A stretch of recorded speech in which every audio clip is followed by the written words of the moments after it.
Nouvelle vidéo numéro 11 de la page 131. Donc ici, on a un problème qui met en évidence un profit associé à la vente de barres de chocolat noir et de barres de chocolat au lait.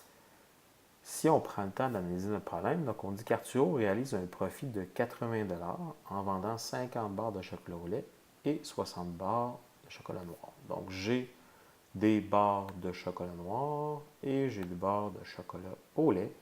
Et j'ai mis un signe d'argent sur chacun parce que je réalise un profit associé à chacune des barres. Donc, ce n'est pas la barre en tant que telle que je représente, mais bien plutôt l'argent que je réalise lorsque je vends une barre de chocolat au lait ou une barre de chocolat noir. Donc, c'est un profit unitaire, un taux unitaire comme on l'a appris précédemment. On me dit ensuite, le profit sur les barres de chocolat noir est 2 fois moindre que sur celui sur les barres de chocolat au lait.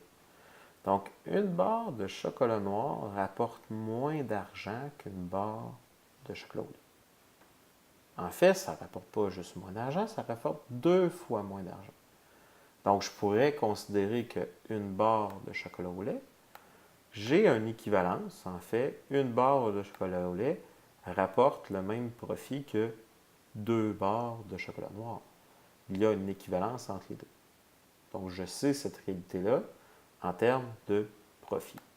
Donc, on peut dire que le profit d'une barre de chocolat au lait égale le 2 fois une barre de chocolat noir. Donc, je sais également que mon profit doit égaler 80 $. On me dit, montre qu'Arturo devra vendre 70 barres de chocolat noir ou 35 barres de chocolat au lait pour réaliser un profit additionnel de 35 $.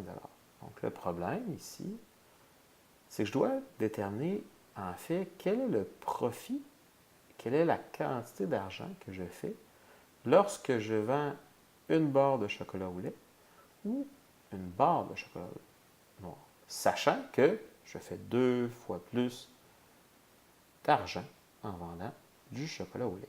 D'ailleurs, on remarque une proportion 2 pour 1 ici, pour un montant qui est identique. Donc, on retrouve la même logique qu'on a identifiée tantôt dans notre énoncé de question. Ce qui nous amène à se dire comment on pourrait justement utiliser la notion du profit de 80 $. Il faut le remettre dans le contexte. On fait un profit de 80 $ en vendant quoi? En vendant 50 barres de chocolat au lait, plus 60 barres de chocolat noir. Et tout ça nous donne un montant de 80 $. Donc, si vous avez bien suivi l'explication, vous devriez être en mesure d'identifier vos inconnus avec ce que j'ai expliqué précédemment avec le facteur de 2, et vous devriez être capable de remplacer les images de barres de chocolat noir et de barres de chocolat au lait par deux expressions algébriques qui mettent en relation le facteur de 2. Sur ce, bon problème.